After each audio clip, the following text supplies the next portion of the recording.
Hello everybody and happy Monday. It's time for another episode of Mark's Monday Minutes in Portland Real Estate. It is the week of Monday, July 17th, and today is a little bit of overcast out there, which after the glorious hot weather this weekend of the 90 plus degrees, today's kind of nice and comfortable and cool. So I'm wearing a blue shirt to stay cool, baby. Take a cue from Joe Cool, that Peanuts character. Stay cool. All right, let's get started this week. There are 3 takeaways this week, and the first and foremost, I keep hearing this bell ring and ring and ring. I hear a lot of attention. Doomsday fears are just that. They are fear-based, not data-based, and not based in reality. However, someone can still keep ringing that bell just to get your attention. Second takeaway, every local market is different, with many of them being similar. Talk about that. And finally, number 3, great news. The Portland metropolitan market for real estate is getting back slowly towards normal. What does that mean? Well, we'll get into that. But remember that word, normal. This is good. All right, so for the week of July 17th, the number of active listings we have just now, you heard that bell, we just finally went over 4,007, in fact, as of this morning at 8 a.m. Why is this good? This means we're up 33% from where we were January 1st. We were just at 3,006 listings. Now we're up to 4,007. What's interesting about this is that normally by this time of the year, we will have seen a 45 to 50% increase in the number of homes on the market. In fact, this is only a 33% increase. So we're still behind the trends. There should be more homes on the market. However, that has been the key of this circumstance is supply. Sellers are comfortable at home in their refinance mortgages in the 3 and 4%. They don't have to move, they're not going to. And yet buyer demand remains high because buyers are still purchasing. They are still moving. They're getting out of their townhouses and apartments and rentals and getting into homes. So there is still strong demand. That is what's keeping our market in that normal range. New this week, 621 new listings. That's an increase from 537 last week and 444 the week before. That's roughly 90 more homes each week, or 15% more homes each week coming to market over the last 2 weeks. Well, why is that? Because 444 was the low point during the week of July 4th, the week preceding it, which sellers didn't want to put their home on the market 4th of July weekend, and they waited until after, and then now 2 weeks after. Absolutely typical and normal. The number of pending homes this week, 493, up from 370 the week before.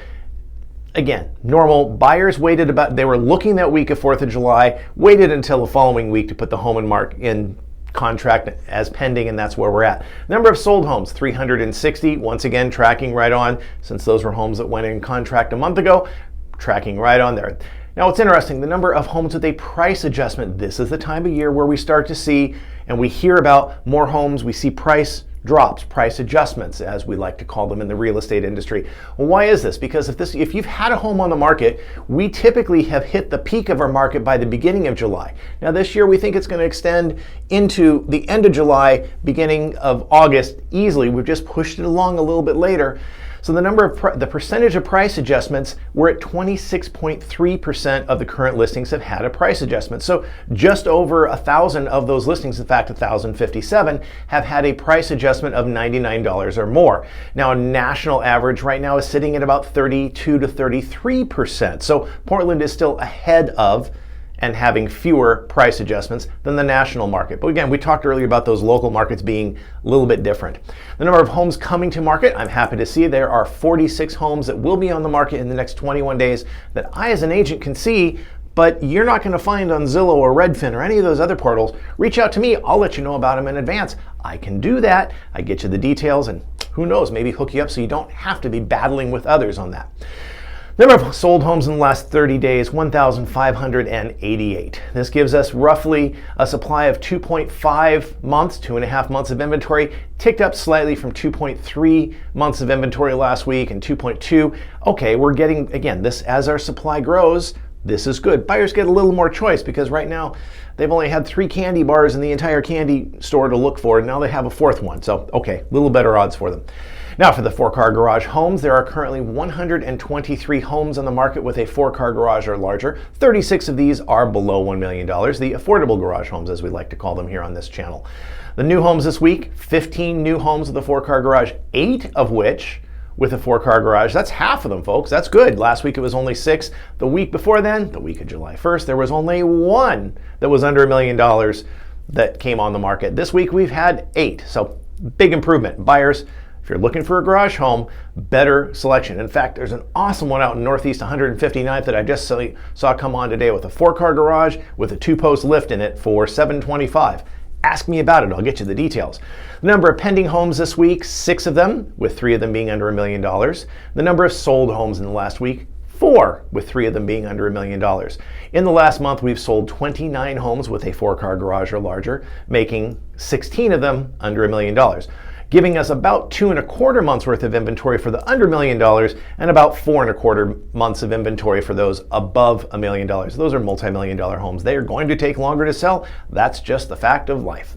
Now, again, those 3 takeaways. Doomsday fears are just that, fear-based. Well, that's because those who are saying the market's going to crash, prices are going to just fall apart, they believe that demand will plummet because of higher rates, interest rates.